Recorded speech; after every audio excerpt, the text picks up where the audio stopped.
Intinya agama ini harus agama yang mudah difahami orang pinter, juga difahami orang yang tidak pinter. Kayak tadi bulan tadi, saya juga gak ngira kalau orang goblok jadi pinter itu.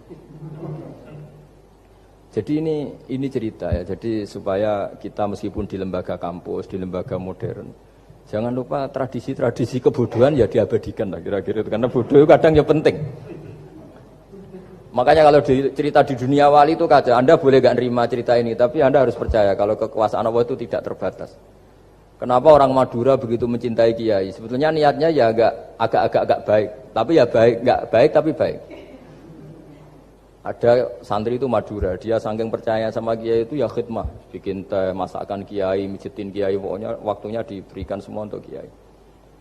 Dan dia nggak pernah ikut ujian, apalagi ujian kelulusan disertasi dokter nggak pernah dia. Kalau sekolah nggak pernah ikut ujian. Sudah ya saya ridho jadi orang bodoh, sementing ikut jenengan.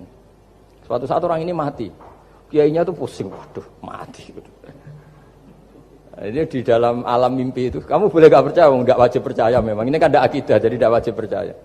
Ditanya sama malaikat, Marabbuka, Tuhan kamu siapa? Jawabannya lucu, malaikat kamu itu gimana? Di mana-mana tanya sama orang pinter, orang bodoh kok kamu tanya? Pusing kan malaikatnya. Di mana-mana namanya tanya, itu ya sama orang pinter, masa orang bodoh ditanya? Yang bener aja kamu. Makanya bodoh ini ya senjata, makanya ini kita kalau pinter ya alhamdulillah, kalau bodoh ya alhamdulillah. Karena bodoh itu penting. Kalau negara ini tidak makmur, yang disalahkan mesti para rektor.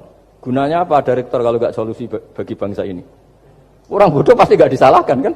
Nanti kalau ada hisab, kenapa Indonesia carut marut? Yang dipanggil Allah itu menteri rektor, pasti itu. Apa kontribusi Anda sebagai orang pinter, sebagai profesor, sebagai orang bodoh aman? Santai, nggak kena panggilan kan? Karena Anda harus bertanggung jawab. Akhirnya terus malaikat tanya, lalu yang pinter siapa? Yang di atas itu, kiainya yang nalkin itu, yang di atas itu. Walhasil kiainya itu karena wali itu dengar. Ya wele cung bodoh kok terus nganti wis mati. bodoh kok kamu bawa sampai mati. Jadi kadang orang bodoh itu ya pinter tadi, malaikat tuh kamu tuh gimana? Di mana-mana tanya itu ya sama orang pinter. Orang bodoh kok kamu tanya. Ya ribet kan kalau sudah ketemu seperti itu. Nah, Nabi juga sering ngalami dialek sama orang bodoh. Kadang Nabi yang ngalah, kadang logikanya orang bodoh itu lebih gampang. Itu ada orang pencari dop itu semacam kayak biawak ya. Tapi tidak biawak, kayak semacam biawak. Itu ketemu Nabi, kamu tahu kalau saya ini Rasulullah? Tidak tahu ya. Ya kamu harus iman kalau saya ini Rasulullah. Hatta yu'mina laka hadad dop. Ya kalau hewan ini iman sama kamu ya saya iman. Ribet kan ukurannya itu. Waduh, untung Nabi betul. Terus Nabi tanya, Dop, kamu tahu kalau saya Rasulullah? Terus Dopnya saat itu bisa bicara, asyhadu annaka Rasulullah, terus baru iman. Imannya tanya, kenapa kamu iman sama Rasulullah? Hewan aja tahu kalau dia Nabi, apalagi manusia. Sehingga di masyhur itu di acara-acara kita kalau wadhabbu wal ghazalah yasyadani laka bir risalah itu wadhabbu wal ghazalah yasyadani laka bir risalah. Sehingga kekeliruan kita, saya sering ngomong di mana-mana, matur di mana-mana. Masyarakat Indonesia mayoritasnya tetap yang enggak pinter. Orang Islam mayoritas yang enggak pinter.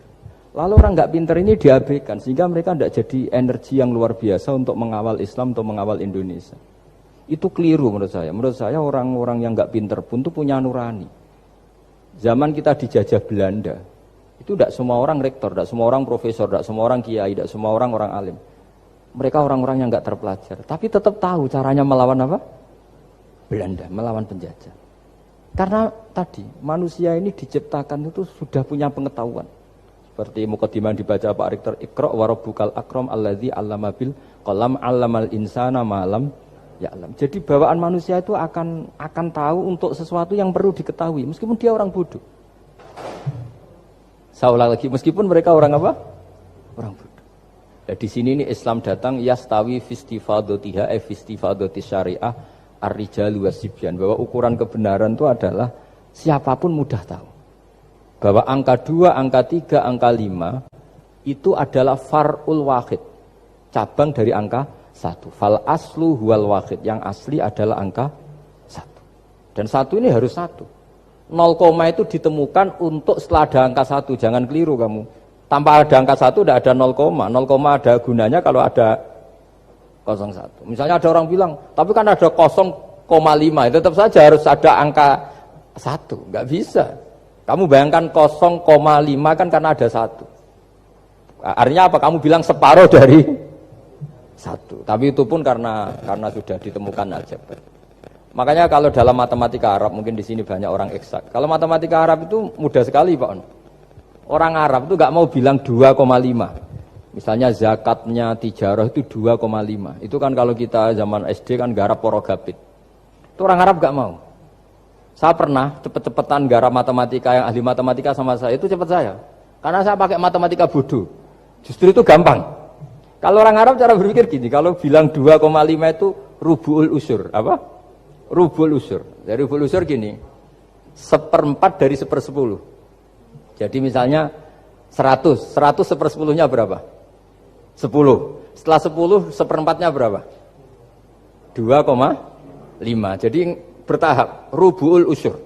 Sehingga misalnya gitu, 1 juta kan angkanya nolnya kan 6. Kalau kamu porogapit 2,5 kan kuweselan dia porogapit. Kalau orang Arab gampang, 1 juta 1/10-nya berapa? 100. 1/4-nya 25. Berarti 2,5-nya 1 juta 25.000. Orang Arab bilangnya rubu'ul usur.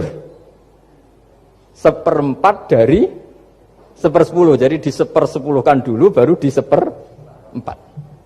Jadi lebih cepat. Sampai pakarnya tanya, Gus kok bisa gini? Wah, aku anak kiai ngawur. Saya ini, makanya banyak orang pesantren itu pintar matematika. Sebetulnya matematika yang model, ya sebenarnya kayak agak model bodoh itu. Tapi itu gampang, orang awam gampang.